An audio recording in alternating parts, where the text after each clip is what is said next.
श्रम बेच्न हुन्छ तर स्वाभिमान बेच्न हुँदैन। मनिषा कोइरालाले भारतलाई दिइन् गतिलो जवाफ। को हुन् त मनिषा कोइराला? जानौँ आज हाम्रो यस च्यानलबाट। मनिषा कोइरालाको जन्म 1970 अगस्त 16 भएको थियो।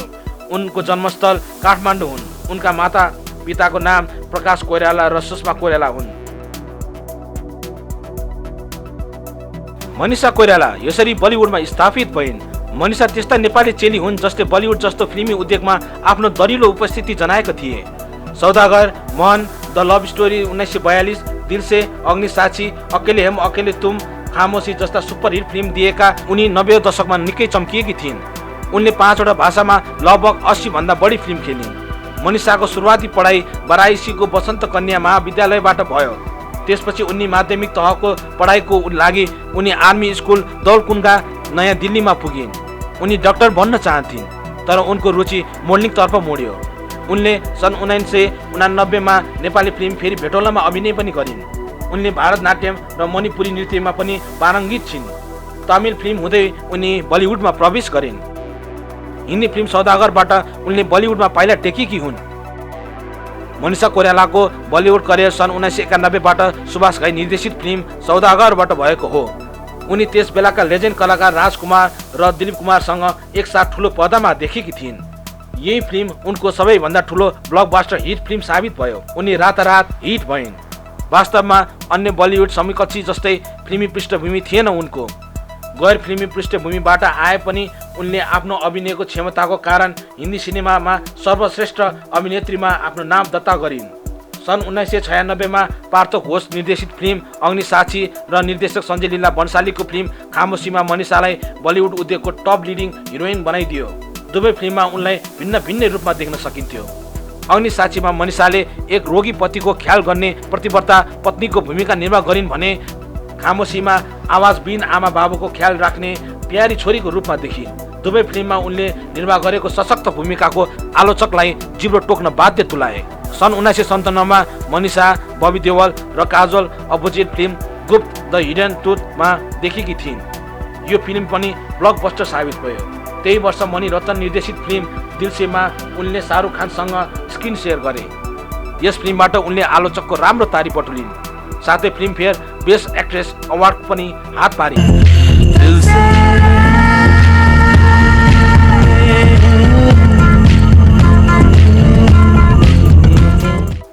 त्यसपछि उनी अजय देवगन स्टार फिल्म कच्चे धागेमा पनि देखिन्। अर्को फिल्म मनमा उनले आमिर खानसँग स्क्रिन सेयर गरे। यो फिल्मले उनको करियरमा थप उचाइ पुर्यायो। त्यस वर्षको सर्वाधिक हिट फिल्म थियो मन।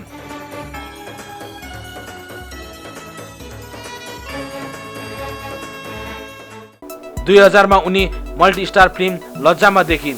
2002 मा अजय देवगनसँग कम्पनी फिल्म खेलिन्। त्यस फिल्मको लागि उनले तेस्रो फिल्म फेयर क्रिटिक्स अवार्ड पाए। मनिषा कोइराला अभिनेत्रीका साथै एक निर्माता पनि हुन्। उनले फिल्म मेकिङ डिप्लोमा न्युयोर्क युनिभर्सिटीबाट गरेकी हुन्। उनले आफ्नो ब्यानरमा पैसा वसुल नामको फिल्म बनाइन्। यस्तो फिल्म बलिउडमा अहिलेसम्म कहिले पनि बनेको थिएन। यस फिल्ममा लिड रोलमा उनले सुस्मिता सेनलाई राखिन्। फिल्ममा न हिरो थियो न लभ स्टोरी। हिन्दी फिल्ममा उनले मुम्बई एक्सप्रेसमा कमब्याक गरिन्। यस फिल्ममा उनी इरफान खानसँग देखिन्। फिल्म राम्रो भए पनि खराब मार्केटिङको कारण बक्स अफिसमा कमाल देखाउन सकेन। पछि उनले करियरको अन्ततिर जीवनसाथी पायो। खबर बाहिर आयो मनिषाले आफ्नो लागि एक नेपाली व्यवसायी युवा रोजे जसको नाम थियो सम्राट दाहाल। आफूभन्दा कान्छो उमेरका उनले सम्राटसँग धुमधाम विवाह गरे काठमाडौँमै। निकै चर्चा रहेको मनिषाको बिहेको निम्तो मान्छे केही बलिउड कर्मी समेत काठमाडौँ आए। तर सम्राट मनिषाको दाम्पत्य जीवन लामो समयसम्म टिक्न सकेन। अनेक खटपट बीच उनीहरू अघोषित रूपमा अलग भए। अहिले उनले भन्ने गरेकी छिन्, त्यो विवाह गर्नु मेरो ठुलो भुल थियो। मैले हतारमा त्यस्तो गल्ती गरेँ।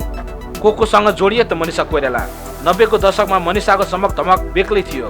त्यति बेला हो उनको अफेयर एकपछि अर्को चर्चा चलेको पनि। सुरुमा उनी विवेक मुस्रासँग नजिक थिइन्। विवेकले मनिषासँगै सौदागरमा अभिनय गरेको थिए तर उनीहरूको सम्बन्ध लामो समयसम्म रहेन। त्यसपछि उनी अस्ट्रेलियन राजदूत क्रिप्सिन कोनरीसँग अफेयरमा रहिन्। उनीहरू बीच इन्गेजमेन्ट समेत भएको थियो 2002 मा। तर पछि मनिषाले उनलाई बाई बाई गरिन्। त्यसपछि मनिषा अभिनेता नाना पाटेकरसँग जोडिन्। अग्नि साक्षीमा मनिषाले उनैसँग स्क्रिन सेयर गरेकी थिइन्। तर विवाहित नाना पाटेकरसँग सम्बन्धले पनि राम्रो बिट मान पाएन, उनीहरू छुट्टिए।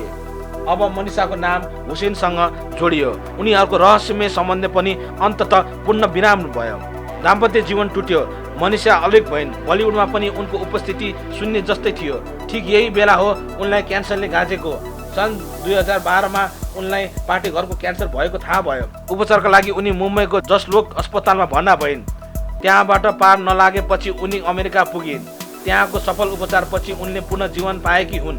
अनेक अतार चढाव बीच आफ्नो करियरलाई सन्तुलन ढङ्गले अवतरण गर्ने प्रयासमा रहेकी मनिषा कहिले हेल्थ टिप्स बाँडिरहेकी हुन्छन्, कहिले केयर वस्त्र धारणा गरेर धार्मिक अनुष्ठानमा सहभागी हुन्छन्।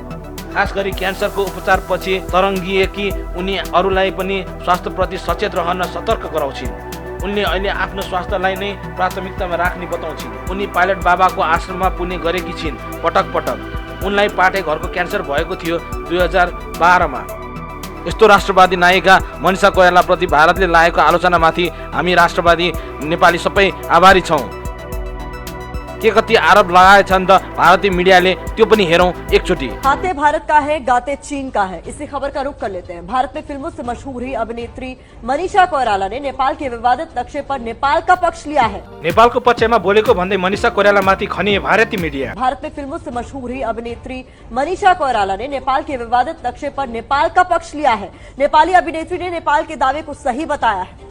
नेपाली विदेश मंत्री प्रदीप गव्याली के ट्वीट का जवाब देते हुए मनिषा कोइराला ने ये भी बात कही है। सिर्फ इतना ही नहीं, उन्होंने इस मुद्दे पर चीन को भी पार्टी माना है। दरअसल मनीषा कोइराला का अगर आप ट्वीट देखें तो बकायदा उन्होंने कहा है कि जो दावा नेपाल की कैबिनेट ने नए मैप के जरिए किया है वो ठीक है। मनीषा कोइराला यही नहीं रुकी, वो तो आगे जाकर ये कह गई कि अच्छी बात है कि अब 3 देश मिलकर इस मुद्दे पर बात कर सकते हैं। 3 देश मतलब भारत, नेपाल और चीन। देखिए, नेपाल ने अपनी कैबिनेट में भारत के 3 इलाकों को अपने इलाके का बताया, अपना बताया और उसको लेकर एक विवादित नक्शा पास किया। उसी पर मुखर होकर अब सामने आ गई है मनिषा कोइराला, जो कि अब तक कहीं भी तस्वीर में नहीं थी, और उन्होंने इस मुद्दे पर एक विवादित बयान दे दिया। और इसलिए हम आपको खबर दिखा रहे हैं कि खाते भारत का है और गीत चीन का गाते हैं। नेपाली नागरिक रही मनिषा कोइराला, बड़ी फिल्मों में स्टार बनी, स्टारडम हासिल हुई उनको रोजगार यहाँ भारत में मिला।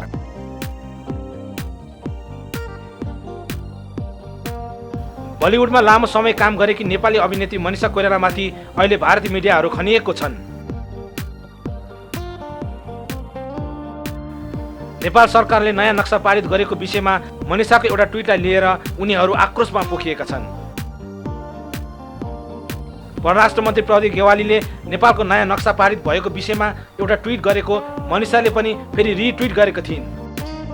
उनले त्यसमा लेखेकी छिन्, हाम्रो सानो देशको आत्मसम्मान कायम राख्न सफल भएकोमा धन्यवाद। अब हामी महान देशहरूबीच शान्तिपूर्ण र सम्मानजनक संवादको लागि हामी आशावादी छौँ। मनिषाको यही ट्विट भारतीय मिडियाहरूलाई असहाय भएको छ। एबीपी टेलिभिजनले खाती भारत की और गाती चीन की भन्दै समाचार प्रसारण गरेको छ। चीनको इसारामा मनिषा कोइरालाले यो ट्विट गरेको उक्त समाचारमा दाबी गरिएको छ।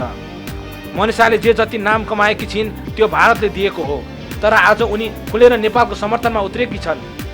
नेपालको सरकारले जारी गरेको विवादास्पद नक्सालाई तारिफ गरेको छिन्, सो टेलिभिजनले भनेको छन्। देखिए, इसलिए हम बार बार कह रहे हैं कि खाते भारत का है और गीत जो है वो चीन के गाते हैं। देखिए, मनीषा कोइराला को स्टारडम भी यहीं से मिला। मनीषा कोइराला को जो भी कुछ है आज मनीषा कोइराला दुनिया में, उनकी जो पहचान है वो भारत की फिल्म इंडस्ट्री की वजह से है। लेकिन मनीषा कोइराला का ये ट्वीट जो है वो दिल दुखाने वाला है। भारत में रहकर